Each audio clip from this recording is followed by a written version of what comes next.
نبی اکرم علیہ الصلوۃ والسلام حبیب الہ، مومنوں کے دلوں کا قرار، ہمارے آقا اور مولا، آپ مغموم و محزون تشریف فرما ہے، غم زدہ بیٹھے۔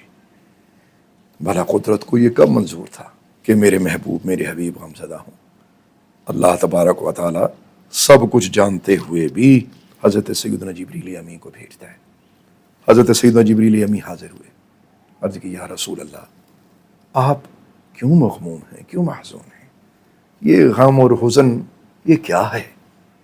آپ ایسا کیوں کر رہے ہیں؟ کس چیز نے آپ کو غم میں مبتلا کیا ہوا ہے؟ نبی اکرم علیہ الصلوۃ والسلام نے فرمایا، اے جبریل، تو میرا رازداں ہے، تجھے پتہ ہے کہ میرے درد کیا ہیں، میرے غم کیا ہیں۔ سب سے بڑا غم جو میں اس وقت محسوس کر رہا ہوں وہ اپنی امت کے بارے میں ہے۔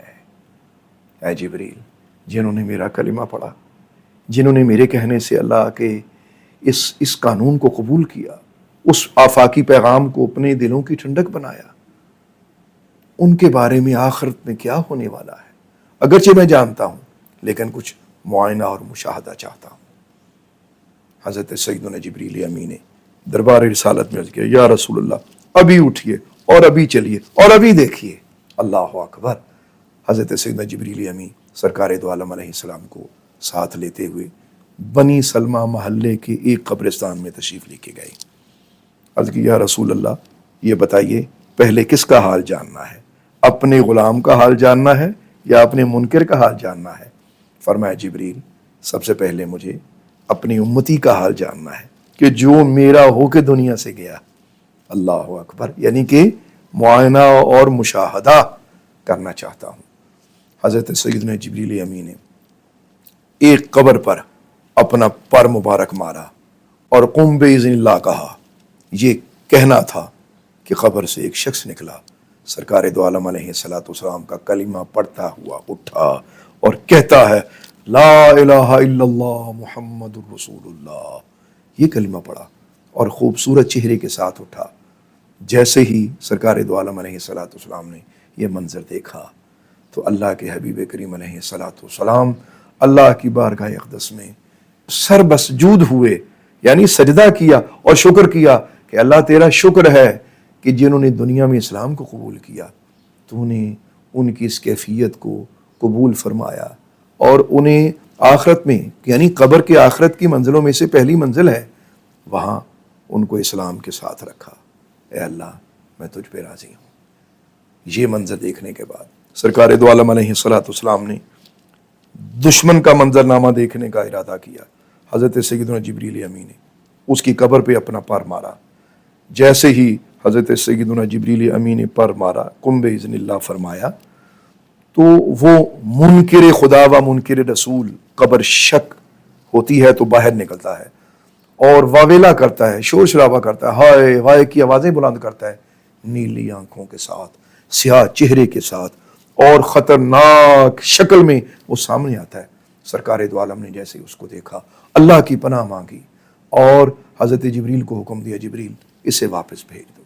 یہ دو منظرنامے اللہ کے محبوب پاک علیہ الصلوۃ والسلام نے جب یہ دیکھے تو جبریل علیہ السلام نے سرکار دو عالم علیہ السلام کی طرف دیکھا۔ اللہ کے محبوب خوشی سے مسرور ہیں، چہرے مبارک پہ روشنی ہے۔ روشن تو وہ پہلے ہی تھے، لیکن آفتاب اور روشن ہو گیا، ماہتاب اور چمک اٹھا۔ یہ کیسی چمک ہے کہ جو امت کی چاہت میں، امت کی راحت میں خوش ہوتے ہیں، امت کے درد سے دکھی ہوتے ہیں۔ کبھی امتی کو بھی اس کا احساس ہوگا، مجھے آپ کو اس کا احساس ہوگا۔ کاش ہم اس دکھ کو محسوس کر سکیں جو اللہ کے حبیب کے قلب مبارک میں ہمارے لیے تھا۔ سبق قرآن پاک کی آیت کہتی ہے، ان الذین قالوا ربنا اللہ ثم استقاموا تتنزل علیہم الملائکہ اللہ تخافوا ولا تحزنوا وابشروا بالجنۃ التی کنتم توعدون۔ اللہ پاک ارشاد فرماتا ہے، وہ لوگ جنہوں نے کہا اللہ ہمارا رب ہے اور پھر وہ اس پہ مستقیم رہے، استقامت کے ساتھ قائم رہے، ان پہ فرشتے نازل ہوں گے اس وقت، یعنی قیامت کے دن، کہ وہ ان کو یہ کہیں گے کہ تم خوف نہ کرو، کوئی حزن نہ کرو، غم نہ کرو، یہ کہیں گے، اور ان کو یہ کہیں گے کہ تمہیں اس جنت کی خوشخبری ہو جس کا تم سے وعدہ کیا گیا ہے۔ تو میرے بھائیو، اللہ کا شکر ادا کریں، مسلمان ہونے پر، اللہ کے بندے ہونے پر، نبی کریم علیہ الصلوۃ والسلام کے امتی ہونے پر، اور حزن و ملال ہوگا ان لوگوں کو کہ جو اس سے دور ہیں، اور دائم اور ابد الآباد خوشی ان لوگوں کو نصیب ہوگی جو اللہ کی توحید کا اور سرکار دو عالم کی رسالت کا اقرار کرنے والے۔